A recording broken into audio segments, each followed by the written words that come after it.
العالمين، ونشهد أن لا إله إلا الله وحده لا شريك له، ونشهد أن سيدنا محمدا عبده ونبيه ورسوله وحبيبه، أفضل الناس وأتقاهم وأعظمهم وأنقاهم وأكرمهم عند الله. شرح الله صدره ورفع ذكره وحسن خلقه وخلقه وآتاه ما لم يؤت أحدا من العالمين، فصلوات الله وسلامه وبركاته وتحياته عليه وعلى آله وأصحابه وذريته ومتبعيه والداعين بدعوته والداخلين في حزبه إلى يوم الدين. أما بعد، فيا أيها الإخوة المسلمون، ها أنتم صمتم تلك الأيام ذوات العدد، وأحييتم تلك الليالي بالركوع والسجود للواحد الأحد، وعشتم في جو روحي رباني مفعم بالتقوى، وتحررتم من أسر الشهوات وسيطرة الهوى، حتى أحسستم باطمئنان القلوب والتخفيف من أثقال الذنوب، وأتم الله عليكم نعمته بهذا اليوم المبارك العظيم، فخرجتم مكبرين حامدين شاكرين، وهاهت الملائكة تبارك عملكم وتفرح بصنيعكم وتقف على أطراف طرقاتكم وتناديكم كما في الحديث: يا معشر المسلمين، اغدوا إلى رب كريم يمن بالخير ثم يثيب عليه الجزيل. لقد أمرتم بقيام الليل فقمتم، وأمرتم بصيام النهار فصمتم، وأطعتم ربكم فاقبضوا جوائزكم.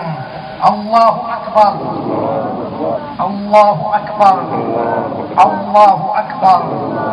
أيها الإخوة المسلمون، إن الله شرع لكم الصيام لا لتجوعوا وتعطشوا فقط، ولكن لحكم عالية وأسرار سامية وأهداف شريفة وغايات مهمة دقيقة، ومنها تقوى الله عز وجل.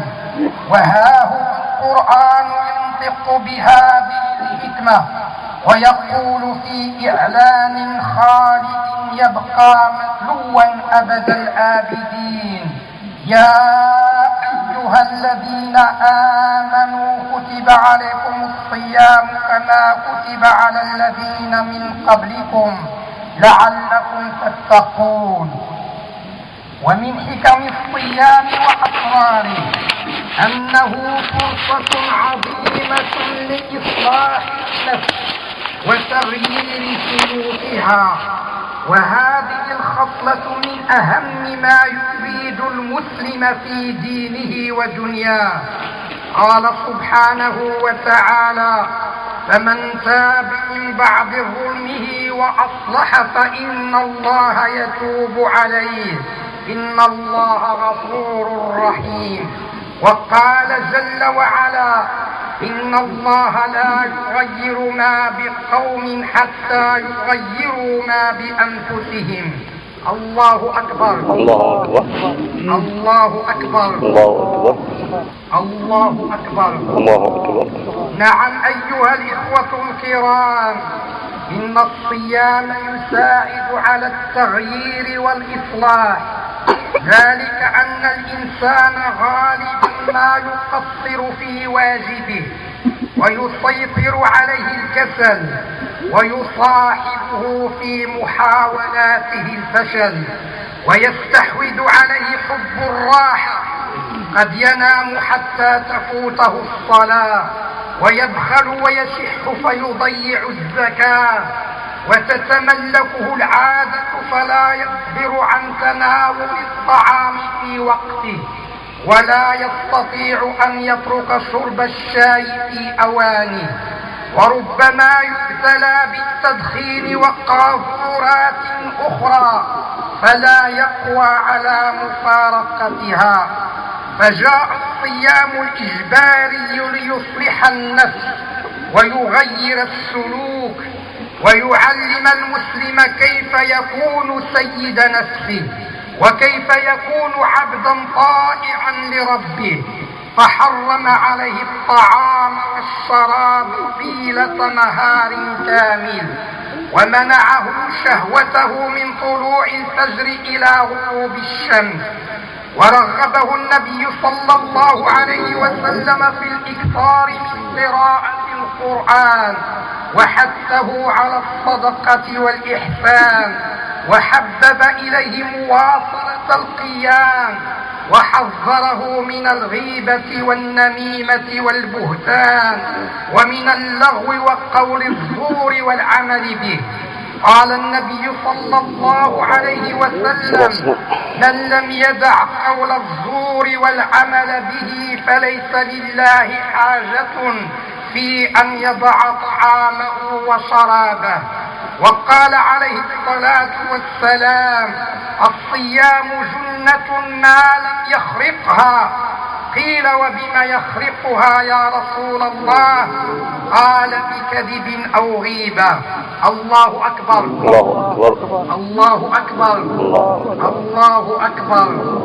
أيها الإخوة الكرام، للتحلي بهذه الفضائل والتخلي عن تلك الرذائل فرض صيام رمضان، فهل انتفعنا به؟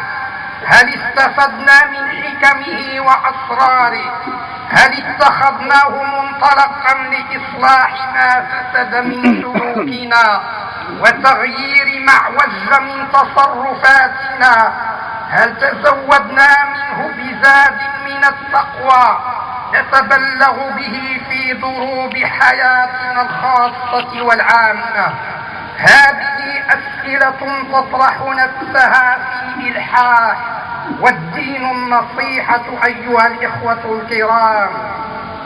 فعلى كل واحد منا أن يفتح ملفا للمحاسبة مع نفسه، ويراجع إيمانه وأفعاله وأقواله، فإن وجد خيرا فليحمد الله، وليواصل العمل باستمرار وإخلاص حتى يأتيه الأجل المحتوم.